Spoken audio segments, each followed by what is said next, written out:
Hello, this is Marc Vinyals, and I'm going to talk about lifting with simple gadgets and applications to circuit and proof complexity. This is joint work with Susanna Rezende, or Meir, Jakob Nordstrvm, Toniann Pitassi, and Robere. I will start by talking about applications to proof complexity, but first of all, let's talk about something even simpler, linear threshold functions. So these are Boolean functions where you start with some variables and compute their weighted sum and figure out whether that is greater than some threshold. Now this is a really well studied class of functions. Nowadays they are also known as artificial neurons because you can put some of them together and get these awesome neural networks. But of course there's many questions that you could ask of just the linear threshold functions alone. For instance, how many functions are there? When are the functions equivalent? How large do the weights need to be? How do you find the simplest representation of a function that's already given? And the question I want to focus on is the question of weights. So how large do weights need to be?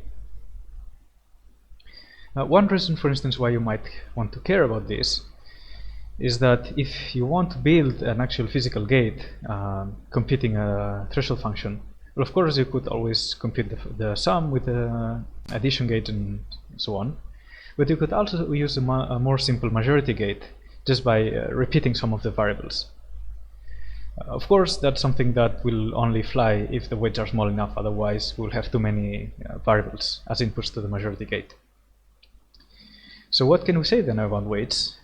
Well, the good news is that every linear threshold function can be represented with weights that are at most factorial in the size, in the number of variables. That's quite large though. The bad news though is that this is actually tight, so there are functions that require factorial weights. And as a simple example, there's the greater than function, or lexicographical comparison, where we have two strings, 2-bit strings. We want to figure out which one comes first. And as you can imagine, to compute this, we need to assign much larger weights to the bits that are the most significant bits, the bits that are at the beginning of the string, than to the other bits. And so that's why this needs exponentially large weights. Anyway, threshold functions are also used in other areas, in circuit complexity for instance, but I want to talk about proof complexity now. So we can use threshold functions to do logical reasoning, and in fact there's a proof system that's exactly about that. It's the cutting planes proof system. Let me explain that. So say that we start with a formula in CNF, like this one, bunch of variables and clauses, and then we can systematically translate that into a system of linear equations, like this one. And now we have a polytope over 0, 1 to the n, only integer points though, I mean we don't care about the rational points. And what we would like to do is to find out if that's the empty polytope or not. Well, then we can add a few more faces to this polytope, and as long as we don't cut out points, well, that's something that's fine to do. So for instance, we can take a few inequalities, add them together, we can divide by 2 and keep doing this. And if at some point we happen to reach this 0 greater than 1 contradiction over here, well, that means that we're dealing with the empty polytope, and then the original formula that we had does not have any solutions. So that's the cutting planes proof. Now, what measures do we care about these proofs? Well, for one, there's the length. Of course, we want to know how long a proof is. That's just counting the number of lines or steps that the proof has. And it's not too hard to see that we can always prove any formula in 2 to the n steps. But it turns out that there are some formulas where the best you can do is exponential, right? So exponential in the number of variables. Then another measure is the space or the memory. Space of the proof is the number of lines that you must keep in memory at all times in order to verify the proof. And surprisingly, any formula, you can always find the proof that has space 5. So just by keeping 5 lines in memory, that's enough to prove any formula. By the way, the 5 has nothing to do with Barrington's theorem, sorry. And now the measure that where I started talking about the weights. Well, the weights of a cutting plane's proof are just the largest weight in any of the linear equations appearing. And again, it's not too hard to see that any proof, any formula can be proven just using weights 2 at most. However, sure, we can always prove anything using weights 2, but what happens to the length? Maybe by using these very, very small weights, now we had a short proof and now it has to become much larger. And by the way, this is something that we know that happens from space, right? So you can make everything go down to space 5, but that means that for some formulas at least, you need to pay by a large increase in length. Okay, so what happens then with weights? Well, what we do know is that if we have exponentially large weights, that is enough to preserve the length, up to at most a polynomial blow up, not too much. That was proven by Bas and Claude in '96. And of course, their question was, could we do better? Could we just do with polynomially large weights? Is this enough? And well, we would expect that no, this should probably not be enough, at least since what we've seen with linear threshold functions, weights give them more power. Same happens with low weight circuits, low depth circuits, sorry. However, well, at least in proof complexity, we really have had no idea how to do that, at least for a while. So in the next 20 years after this result, all the upper bounds that we had, all the proofs, they were fine using polynomial weights, even constant.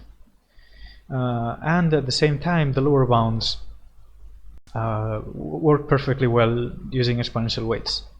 So it seemed that it doesn't really make a difference. But then, about 5 years ago, a few proofs appeared that seemed to use exponential weights, at least to do something, something smart. Right, so these proofs on space 5 that I talked about, they use exponential weights. And then there's another more technical result that needs exponential weights as well, uses exponential weights.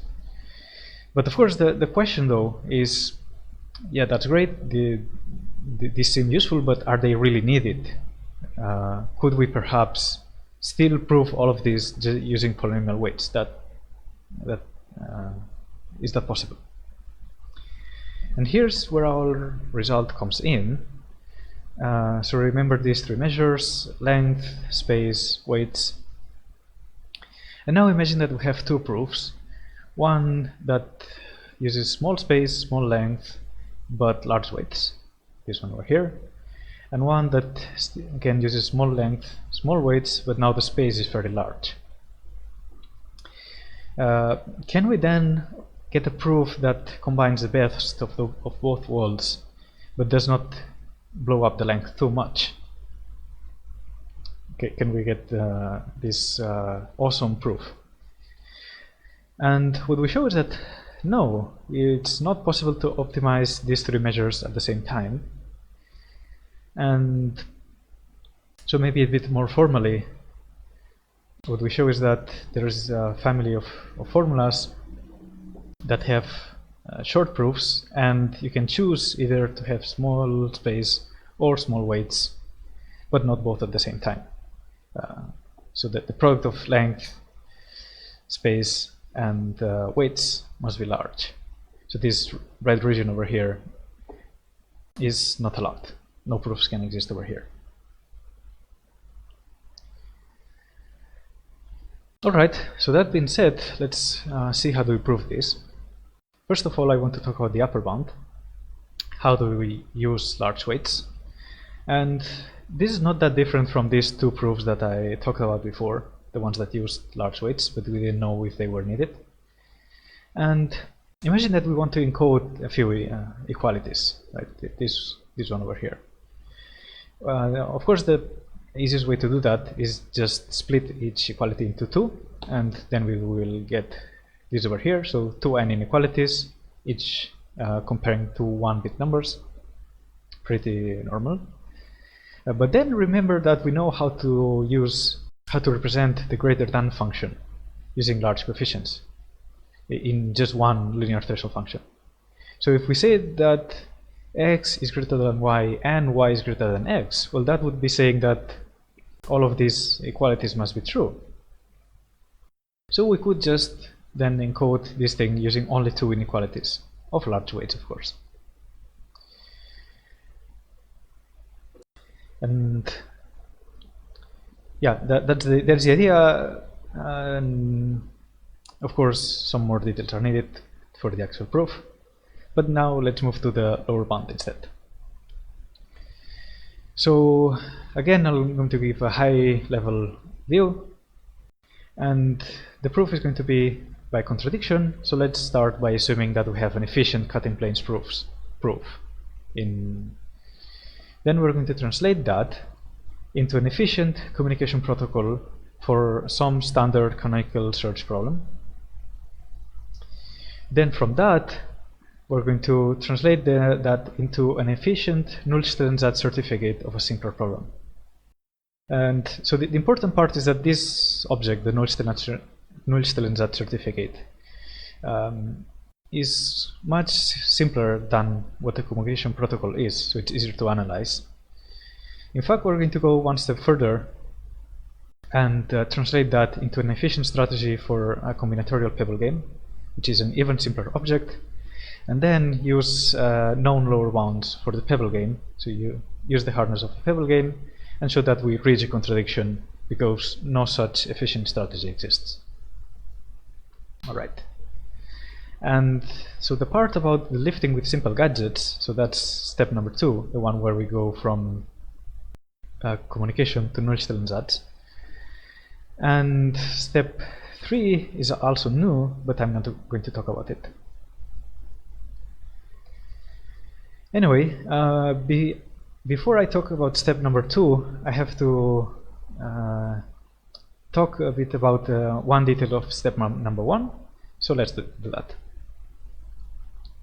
So step number 1, remember, is going from a cutting planes proof to a communication protocol.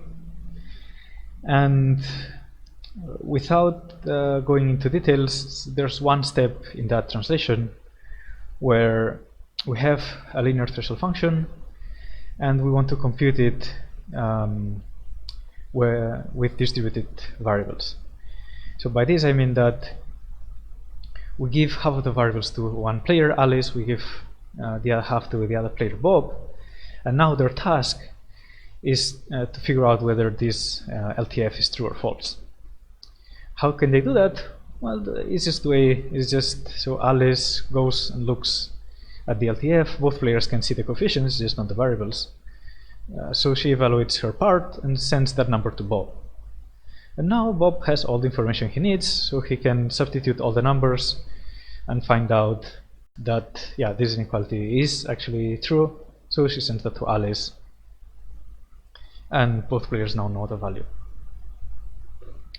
And that works, well, as long as we have small weights. But you can imagine that if we had very large weights, then the players would have to communicate a lot. They would have to send a lot of information.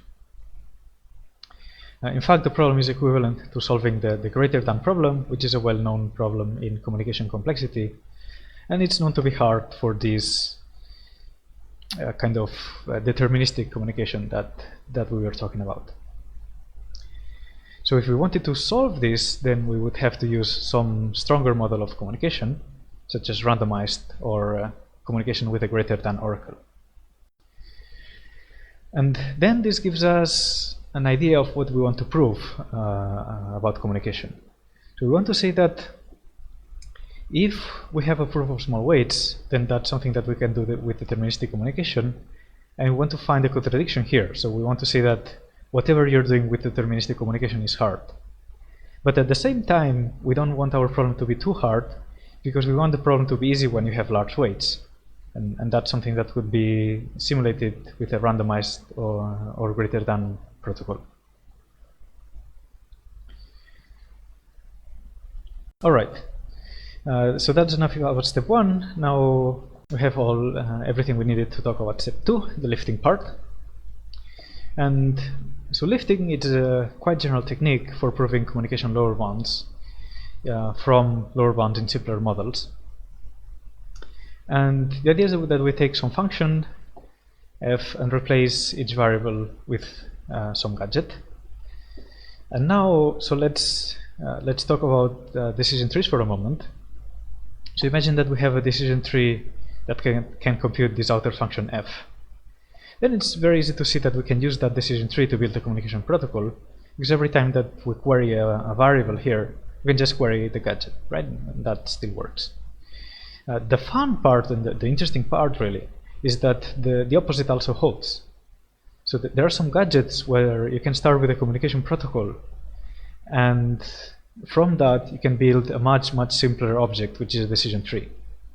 So in this sense, the composed function f compose g inherits the query complexity of f. So now in our case then, we would like to do something similar and prove that some composed function is hard for deterministic communication. The problem is that if we use the usual kind of gadgets that are used to prove these lifting theorems, well, they are too strong, and the problem actually becomes hard for randomized and greater than, which is something that we didn't want to remember. Okay, that's bad. But then, well, if greater than is giving us trouble, let's use more greater than. Let's use the equality gadget as the gadget. And the theorem that we prove is the following. We prove that the deterministic communication complexity of this search problem composed with the equality gadget is greater than this Nordstrvm's degree of certifying some formula. This is the formal definition, doesn't matter too much for now. Maybe a bit more general, what we prove is that for any gadget whose rank is large enough, this theorem holds. And of course the communication matrix of the equality gadget is just the identity, so you can expect that it would work for it. And anyway, our lifting theorem is in fact an improvement on a previous theorem of Robere and Pitassi, where they prove a very similar result, but they need to have some restriction on the gadget. And what we do is get rid of those restrictions and just have that rank restriction. I want to mention that there are also a couple of related lifting theorems that work for similar gadgets, but how they don't quite work for our purposes for different reasons. And finally, I want to talk about the other application. So remember we also had applications to circuit complexity. We have two applications to circuit, in fact. The first one is about circuits versus formulas. So a circuit is a collection of wires and gates, and the monotone circuit only has AND or OR gates, but it doesn't have any negations. And then formula is the same, except that the circuit is tree-like. We can't reuse gates. And what we show is a strongly exponential separation between monotone circuits and monotone formulas of this form, exponential in n over polylog n. The previous best separation was about exponential of square root n. So that's getting close to optimal. And then the second application is again about weights. So there is a generalization of circuits called monotone real circuits, where now instead of having 0, 1 values on the wires, we can have any real number. The gates are still monotone, but of course now we can have more types of gates as long as they are monotone. And it is known that monotone real circuits are exponentially more powerful than Boolean circuits. However, that goes by a counting argument, so in fact we don't know for which function this holds. And what we managed to do is to prove an explicit separation, although our separation is not for circuits, it's also for formulas. So let's recap.